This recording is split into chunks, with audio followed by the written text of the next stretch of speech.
मैं बहुत खूबसूरत लड़की की तरफ देख रहा था।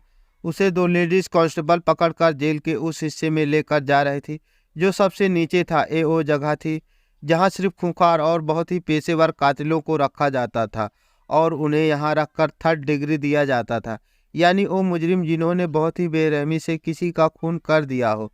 इस लड़की के केस में 2-3 ही सुनवाइयों में जज साहब ने फैसला सुना दिया था और इसे उम्र कैद हो चुकी थी। बड़े बड़े अपराधी और कातिल इस लड़की से डर रहे थे।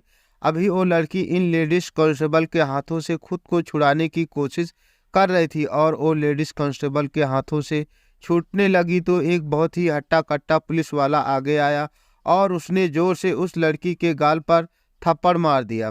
थप्पड़ इतनी जोर से मारा था कि उस लड़की के सामने का दांत टूट गया और उस लड़की ने लेडीज कांस्टेबल को झटक कर दूर फेंक दिया। उस लड़की के मुंह से खून निकलने लगा और वो बहुत ही गुस्से भरी आंखों से उस इंस्पेक्टर को देखकर बोली, कमीने, तेरी इन्हीं हाथों को काट कर अपने पालतू कुत्तों को खिला दूंगी। याद रखना, मुझे कोई कमजोर लड़की समझने की कोशिश मत करना तुम लोग। कुछ और कहती, इससे पहले एक और थप्पड़ उस इंस्पेक्टर ने उसके चेहरे पर मार दिया और वो गिर गई। लेडीज कांस्टेबल ने जेल का दरवाजा खोला और उसे घसीट कर अंदर फेंक दिया और गुस्से में बोली, ए धमकी अब तू किसी और को देना, अब तू हमारी हिरासत में है और आप और तब तक यहाँ है जब तक तेरी सांसें चल रही हैं।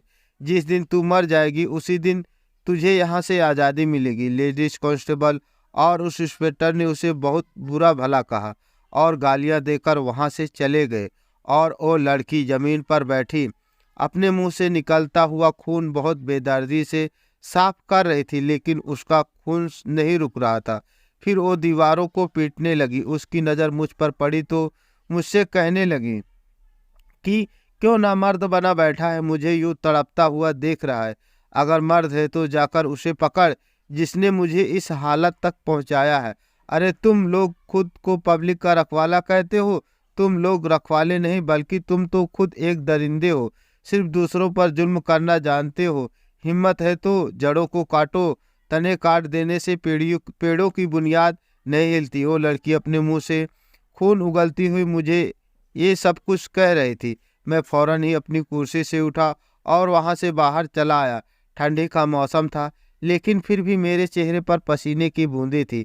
मुझे तो ऐसा लग रहा था जैसे उस लड़की में किसी चुड़ैल की आत्मा आ गई हो। मैंने वहां से आकर पानी पिया और चैन का सांस लिया। बार बार उसका खून से लिपटा हुआ चेहरा मेरी आंखों के सामने आ रहा था। उसकी एक ही बात याद आ रही थी, हिम्मत है तो जाकर असली मुजरिमों को पकड़ो। हम जैसे लोगों को पकड़ने से तुम्हारा कुछ नहीं हो सकता, बल्कि वो मुजरिम और ज़्यादा ताकतवर होकर सामने आता है। कुछ देर बाद मैं दोबारा उस जेल की कोठरी की तरफ आया जहां मेरी ड्यूटी लगी हुई थी। वो लड़की वहीं दीवार के कोने से टिक लगाए बैठी थी। शायद वह सो चुकी थी। उसके चेहरे पर खून जम चुका था जिसे साफ करने की उसने कोशिश भी नहीं की थी। मैंने एक नज़र उसके चेहरे को गौर से देखा तो वो कोई ज़्यादा उम्र की या फिर पकी उम्र की औरत नहीं थी जो जुर्म करने में माहिर हो और पेशेवर कातिल हो, बल्कि वो तो कोई 18-19 साल की लड़की थी। बहुत ही सुंदर थी, लेकिन शायद जुल्म सहते सहते उसका रंग फीका पड़ चुका था। इस समय उसका चेहरा लाल पड़ चुका था। चेहरे पर जगह जगह गहरे जख्मों के निशान थे। ऐसा लगता था जैसे उसे बहुत ज़्यादा टॉर्चर किया गया हो। उसके चेहरे पर पुराने जख्मों के गड्ढे बने हुए थे, जबकि चेहरे पर नीले निशान साफ दिख रहे थे। इतनी नाजुक थी कि पुलिस वाले के थप्पड़ खाने के बाद उसका चेहरा पूरा नीला पड़ गया था। उसके मुंह से भी अभी भी खून बह रहा था, मगर शायद वो बेहोशी की हालत में थी जो दीवार से टेक लगाए बैठी थी। मैं वहीं खड़ा हुआ खामोशी से उसका चेहरा देख रहा था और सोच रहा था कि इस मासूम लड़की ने भला इतने खून कैसे किए होंगे और क्यों किए होंगे। मुझे तो यकीन ही नहीं आ रहा था। शायद इसे झूठे इल्जाम में फंसाया जा रहा हो सकता है ज़बरदस्ती इसे यहाँ पर लेकर आया गया हो, लेकिन इसके बात करने का तरीका बहुत ज़्यादा खराब था। शरीफ घर की लड़कियां तो ऐसी बात नहीं किया करती जैसे कुछ देर पहले ये कर रही थी। इसने मुझसे भी बहुत बदतमीजी से बात की थी। यही सब कुछ सोचता हुआ मैं वापस अपनी कुर्सी पर बैठ गया जो इसी के जेल के सामने पड़ी थी। ना चाहते हुए भी मैं बार बार उसके चेहरे को देख रहा था। पता नहीं क्यों मुझे उस पर तरस आ रहा था। मुझे ऐसा लगता था कि जैसे ये बेकसूर हो। उसने आज तक 16 खून किए थे और 16 खून करने के बाद भी वह मुझे बेकसूर लग रही थी। मुझे इस बात पर हैरानी हो रही थी कि 18-19 साल की लड़की इतनी बेरहमी से कैसे खून कर सकती थी। अब खाना खाने का समय हो चुका था। मैंने खाना लाकर सभी जेल में बंद कैदियों को दिया और उसके सेल में भी खाने की थाली रखी। खाने को देखकर उसने एक नज़र मेरी तरफ डाली, फिर खामोशी से थाली अपने सामने रखकर खाना खाने लगी। शायद वो बहुत ज़्यादा भूखी थी, मगर अब तक मार खाकर दर्द बर्दाश्त कर कर बैठी थी।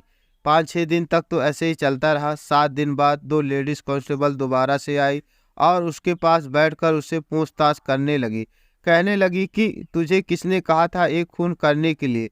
मुझे सब कुछ सच सच बता दो, वरना तेरे साथ वो करूंगी जो जिंदगी भर याद रखेगी। और फिर उसके बालों को पकड़कर उसके मुंह पर थप्पड़ ही थप्पड़ मारने लगी। फिर उन्होंने अपनी जेब से एक थैली निकाली जिसमें शायद नमक मिर्ची थी और उससे कहने लगी, अगर तूने मुझे सच नहीं बताया तो मैं तेरे ये जख्मों पर नमक मिर्ची डाल दूंगी। तू जानती है फिर तुझे कितना दर्द होगा। ये दृश्य देखकर तो मैं कांपता रह गया। मैं सब कुछ जानता था कि पुलिस वाले कैदियों के साथ ऐसा ही बर्ताव करते हैं, फिर भी अपने पिता का सपना पूरा करने के लिए मैं पुलिस वाला बन गया। मगर बार एक केस तो मुझे बहुत ज़्यादा परेशान कर रहा था। मेरे दिमाग में इसको लेकर बहुत ज़्यादा बातें चल रही थी। मैं सोच रहा था कि इस लड़की से पूछूं कि वो यहाँ तक कैसे पहुँची। लेडीज कांस्टेबल के हाथों में वो नमक मिर्ची की थैली देखकर तो मेरी जान ही निकल रही थी। लेकिन वो लड़की तो उन लेडीज कांस्टेबल की आंखों में आंखें डालकर कहने लगी, तुझे और तेरे ऊपर बैठे ऑफिसर को ये वर्दी किस लिए पहनाई गई है? इसलिए ना कि गली गली में जाकर मुजरिमों को ढूंढे, मगर तुम जैसे रिश्वतखोर पुलिस वाले कमजोर लोगों को हथकंडा बनाकर अपनी मर्दानगी झाड़ते फिरते हो। मुझे नहीं पता वो कौन है, ये तुम्हारा काम है, जाओ जाकर खुद ढूंढ लो, मुझे परेशान मत करो। वो हंसते हुए बोली। फिर लेडीज कांस्टेबल ने अपने हाथों में मिर्ची ली और उसके पूरे चेहरे पर और जख्मों पर मल दी। उस लड़की की चीखों की आवाज़ बाहर तक आ रही थी। उसको बहुत ज़्यादा टॉर्चर किया जा रहा था। फिर उसको मारने पीटने लगे और उसके जख्म कुरेदने लगे। जब लेडीज कांस्टेबल थक गई तो वहां से बाहर चली गई। जब मैंने एक नज़र उस पर डाली तो वो बेचारी लड़की दर्द से कराह रही थी। उसकी हालत देखकर मुझसे रुका नहीं गया तो मैंने उसको पानी पिलाया। उसकी हालत इतनी खराब थी कि उससे पानी भी नहीं पिया जा रहा था। मैंने इंसानियत के नाते गिलास उसके मुंह पर लगाया तो उसने थोड़ा सा पानी पिया, फिर उसने गिलास फेंक दिया। मैं जेल के बाहर आकर अपनी कुर्सी पर बैठ गया और फिर मैंने उससे कहा कि मैं जानता हूँ तुम्हारे साथ अब तक क्या कुछ हुआ है। मुझे नहीं पता कि तुम मुजरिम हो या फिर बेकसूर, लेकिन यहाँ पर तुम्हारी अकड़ काम नहीं आएगी। ये जेल है, यहाँ सिर्फ पुलिस का राज चलता है। अगर तुम पुलिस वालों को अपनी अकड़ दिखाओगी तो ये तुम्हें बहुत बुरे तरीके से मारा पीटा करेंगे, और अगर तुम इनकी बातों का सही सही जवाब दोगी तो हो सकता है ये तुम्हें नहीं मारे, तुम पर तरस कर ले। मैं उससे समझा रहा था, वो चुपचाप बैठी मेरी बातें सुन रही थी। उसकी आंखों से आंसू बह रहे थे। ओ रोते हुए मुझसे कहने लगी कि आज तक मुझे अपनी ज़िंदगी में दर्द ही दर्द मिले हैं और अब मैं जीना नहीं चाहती। वो कहने लगी कि पहले तो इन दुनिया वालों ने ही मुझे बुरा बनाया और अब मुझ में अच्छाई ढूंढ रहे हैं। वो चाहते हैं कि मैं उन्हें ए टू जेड सब कुछ बता दूं, मगर मैं जब कुछ जानती नहीं तो मैं इन्हें क्या बताऊं। मैंने इस तरीके से बात करते हुए देखा तो उससे कहने लगा, बताओ तुम्हारे साथ क्या हुआ है, तुम यहाँ तक कैसे पहुँची हो सकता है कि मैं तुम्हारी कोई मदद कर सकूं। मेरी बात सुनते ही उस लड़की ने मेरी तरफ देखा और मुझे अपने अतीत के बारे में बताने लगी। जैसे ही मैंने उस लड़की की सच्चाई सुनी तो मेरे होश उड़ गए और मेरे पैरों तले से जमीन निकल कर रह गई। मेरी आंखों से खुद ब खुद आंसू बहने लगे। लड़की की अतीत की दुख भरी सच्चाई खुद इसकी जुबान से ही सुनी। वो कहने लगी कि मैं उस समय 15 साल की थी जब मैं रोजाना अपने मोहल्ले के एक स्कूल में पढ़ने जाती थी, लेकिन किसी वजह से वो स्कूल बंद हो गया और मजबूरन मेरे माता पिता मेरा एडमिशन शहर के स्कूल में करवा दिया।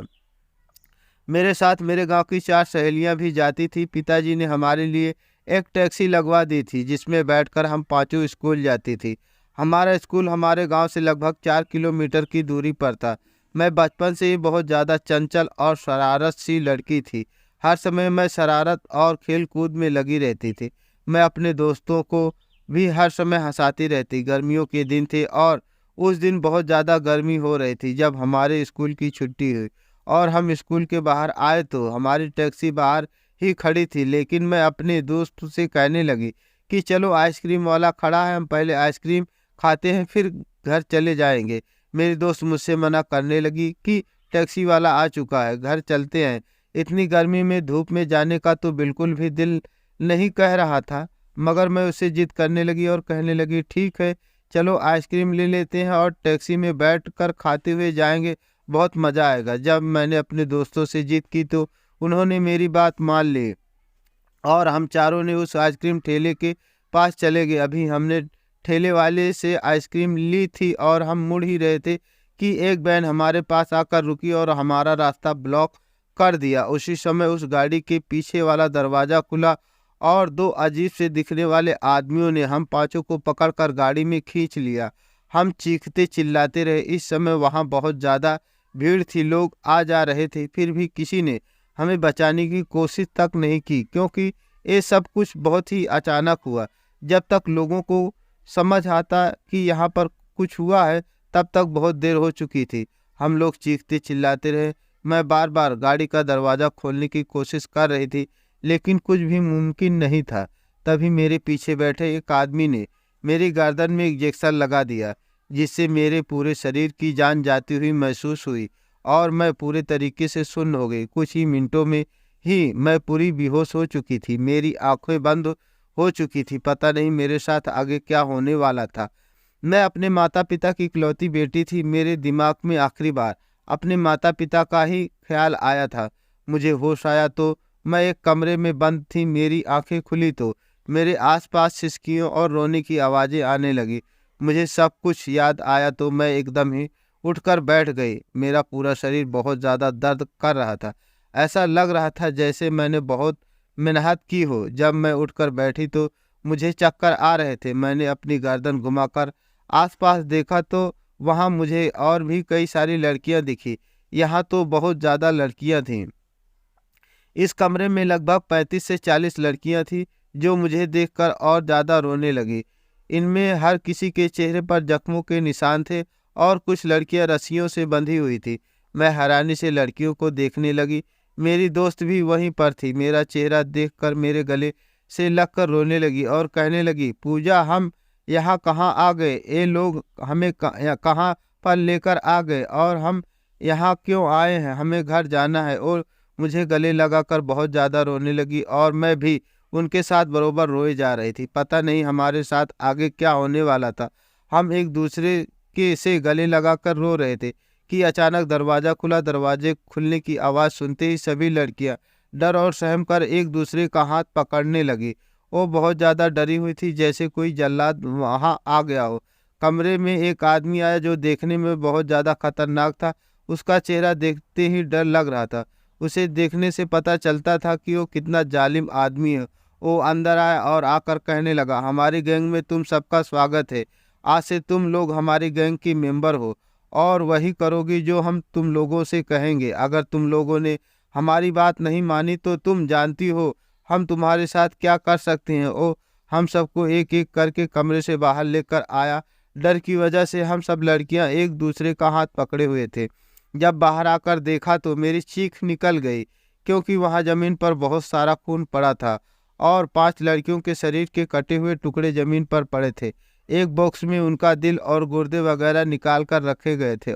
वो कहने लगे कि जो भी हमारी बात नहीं मानता हम उसे इस दुनिया से ऐसे ही उठा देते हैं और फिर उनके शरीर के खास खास हिस्से निकाल कर लाखों रुपए में बेच देते हैं, ताकि इनकी कुर्बानी बर्बाद ना जाए और हमें भी कुछ फायदा हो।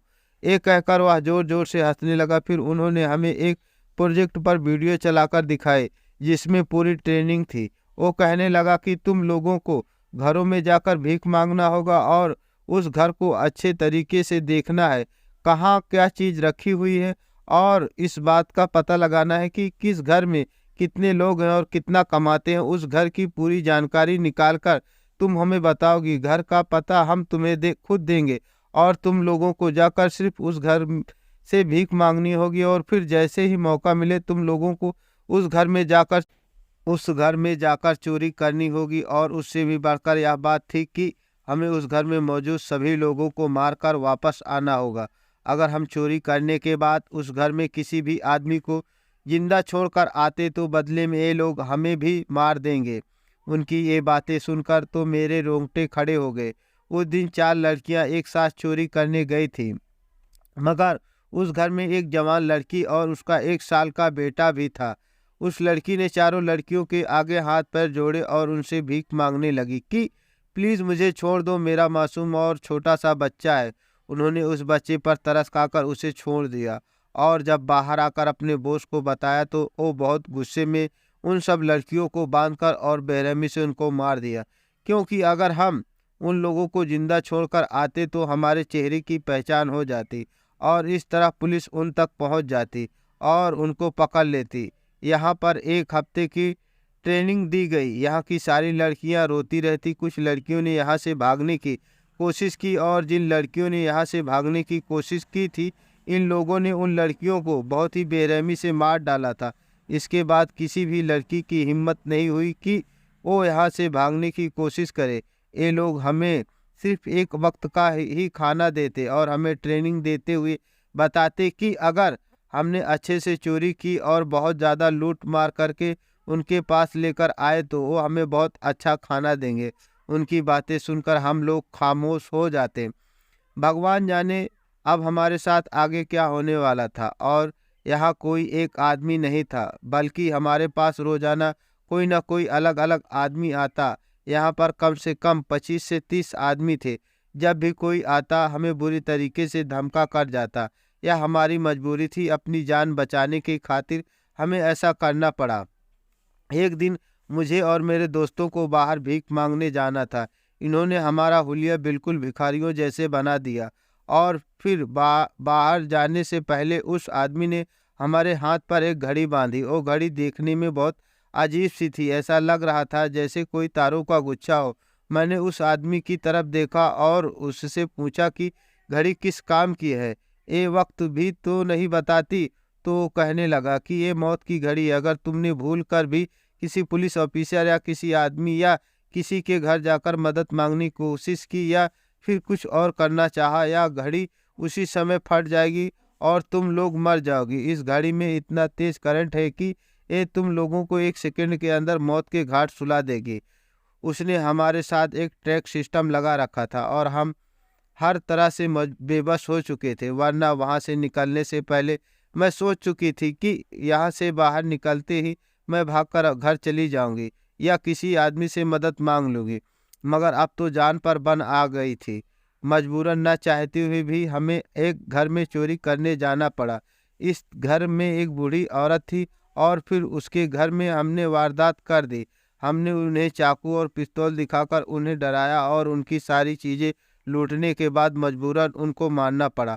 वो हमारे सामने रोती रही और हाथ जोड़कर अपनी ज़िंदगी की भीख मांगती रही। और वो औरत हमसे कह रही थी कि मेरी बेटी की अगले हफ्ते शादी है, तुम चाहो तो हमारे घर का सारा सामान ले जाओ, एक सुई भी तुम यहाँ हमारे पास मत छोड़ कर जाओ, लेकिन मेरी बेटी को मत मारो। मगर इसके बावजूद हमें अपनी जान प्यारी थी। अगर हम उनको छोड़ देते तो 1 सेकंड के अंदर अंदर वो लोग हमें भी मार डालते। इसलिए मजबूरन मैंने अपनी जान बचाने के लिए जिंदगी में पहली बार 2 लोगों का मर्डर कर दिया। मर्डर करने के बाद मैं कई रातों तक सो नहीं सकी थी। रात को सोते सोते मैं चीखने चिल्लाने लगती। मुझे अपने हाथों और कपड़ों पर उन दोनों के खून के धब्बे दिखाई देते थे, लेकिन वहां रहते रहते धीरे धीरे इन सब कामों की आदी हो गई थी। यहाँ के लोगों ने मुझसे खुश होकर मेरे लिए बहुत अच्छा खाना मंगवाया, क्योंकि मैंने इनको लाखों की डकैती करके दी थी। लेकिन कई दिनों तक मैं चैन से नहीं सो पाई थी, मगर मैं क्या करती, मुझे अपनी जान प्यारी थी। अब तो मुझे इन सब से डर नहीं लगता था। मैं उनके बताए हुए घरों में जाकर प्रोफेशनल चोरों की तरह भीख मांगती और फिर भीख मांगते के बहाने घर के अंदर जाकर सब कुछ पता लगा लेती। उसके बाद बाकी लड़कियों के साथ मिलकर वहां पर डकैती करने के लिए चली जाती। हमने अभी तक बहुत सारे लोगों को मार दिया था, मगर आज तक किसी ने हमें पहचाना नहीं था। इसकी वजह ये थी कि वो लोग हमें हुलिया बदल बदल कर भेजा करते थे। एक दिन जिस घर में हमने डकैती करने के लिए गए, वहाँ पर एक बूढ़ा आदमी और उसके साथ छोटे छोटे बच्चे थे। वो व्हील चेयर पर बैठा था, जबकि वह छोटे बच्चे उसके पोता पोती थे। होली की छुट्टी मनाने उसके घर पर परिवार वाले आए हुए थे। जब मैंने अपने साथियों के साथ जाकर वहां पर भीख मांगी तो वो व्हील चेयर पर आया और पैसे लेने के लिए अंदर कमरे में चला गया। वो कहने लगा, तुम लोग यहीं रुको, मैं अभी पैसे लेकर आता हूँ। वो जैसे ही पैसे लेने अंदर गया तो हमने उन सब पर हमला कर दिया। मैंने पिस्तौल दिखाकर सभी नौकरों को एक कमरे में बंद कर दिया और फिर उन बच्चों को डराकर घर के तमाम सामान लूट कर लिए। जब हम वापस लौटने लगे तो फौरन उस आदमी की बात याद आ गई, खबरदार अगर किसी को जिंदा छोड़कर आए। लेकिन इन मासूम बच्चों को देखकर बिल्कुल भी दिल नहीं चाह रहा था कि हम उनके साथ कुछ भी गलत करें। और वो बूढ़ा आदमी भी हमसे कहने लगा, मेरे बच्चों को कुछ मत करना, वो तो मासूम है, लेकिन उनको मारना हमारी मजबूरी थी। इसके बावजूद भी मेरा दिल तड़पने लगा। सोचा कि चलो छोड़ देती हूँ और बॉस को जाकर हम नहीं बताएंगे कि हम वहाँ पर किसी को भी जिंदा छोड़कर आए हैं। अभी मैं ये बात सोच रही थी कि दरवाजे की पर किसी ने बेल बजाई और देखते ही देखते बहुत सारे पुलिस ऑफिसर घर के अंदर आ गए। पता नहीं कैसे एक नौकर ने छुपकर पुलिस वालों को कॉल कर दी थी और वो मौके पर ही आ गए और हमें गिरफ्तार कर लिया। पुलिस वाले हमसे कहने लगे कि बताओ तुम्हारा बॉस कौन है, तुम किसके कहने पर ऐसा कर रही हो। हमने फौरन अपने साथ लगाई हुई इस करंट वाली घड़ी उन्हें बताया, मगर इसके बावजूद उन्होंने हमारी बात नहीं मानी।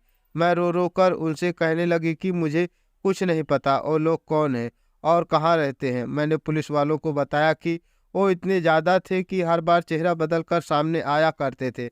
हमें उनका असली नाम नहीं पता, उनकी शक्ल कैसे याद रखती। इतना कहकर वो लड़की खामोश हो गई और फिर कहने लगी थी कि जुल्म की हद तो क्या थी कि उन्होंने मार मार कर हमें बुरा बना दिया था और अब ये पुलिस वाले हमें सुधारने की कोशिश में लगे हुए हैं। उस लड़की की बातें सुनकर मैं खामोश रहा। लड़की के साथ जो कुछ भी हुआ था वो बहुत ज़्यादा बुरा हुआ था। मैंने इस लड़की से उसके माँ बाप का पता पूछा और वहाँ पर गया, मगर इसके माता पिता को मरे हुए कई साल हो चुके थे। इस लड़की के किडनैप होने के बाद उसके माँ बाप भी इस दुनिया से जा चुके थे और ये बेचारी लड़की जेल के टॉर्चर हो रही थी। अगले दिन फिर लेडीज कांस्टेबल ने आकर पूछताछ की और उस पर बहुत ज़्यादा टॉर्चर किया और रोती रही, बिलखती रही, लेकिन किसी को भी उस पर रहम नहीं आया और वो रात भर बहुत बेचैन थी। मैंने करवट बदल बदल कर पूरी रात काटी। जेल के बाहर एक स्ट्रेचर पर सफ़ेद कपड़ों में लिपटी हुई एक लाश रखी थी।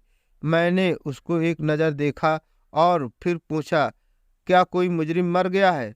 तो एक हवलदार बहुत ही बुरी तरीके से कहने लगा, हाँ वही लड़की जिसने बहुत से लोगों का मर्डर किया था, वो बहुत ही ज़्यादा खतरनाक थी। पता नहीं कैसे कल रात उसने अपने गले पर कोई नुकीली चीज मारकर अपनी जान दे दी। ये सुनकर मेरे पैरों तले से जमीन निकल गई और मेरा पूरा शरीर कांपने लगा। उसी समय एक हवा का झोंका आया और उसके चेहरे से वो चादर उड़ गई। मैंने एक नज़र उसके चेहरे को देखा। वो बेचारी मासूम लड़की दुनिया से जा चुकी थी।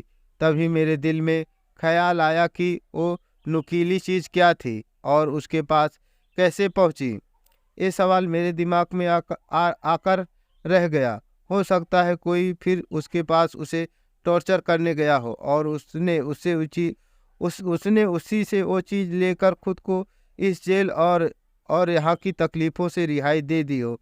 बेचारी ये मासूम बच्ची 15 साल की होगी और स्कूल जाती होगी। उसने अपनी ज़िंदगी के बारे में कितने सपने देखे होंगे जैसे सारी लड़कियां देखती हैं, लेकिन उसके साथ क्या हुआ, शायद इसी का नाम ज़िंदगी है। दोस्तों, उम्मीद करता हूँ आपको हमारी कहानी पसंद आई होगी। कहानी पसंद आई है तो वीडियो को लाइक करें, चैनल पर नए हैं तो चैनल को सब्सक्राइब करें और हाँ, नोटिफिकेशन बेल को ज़रूर दबाएं ताकि अगली अपडेट सबसे पहले आपको मिले। So friend, thanks for watching my story video.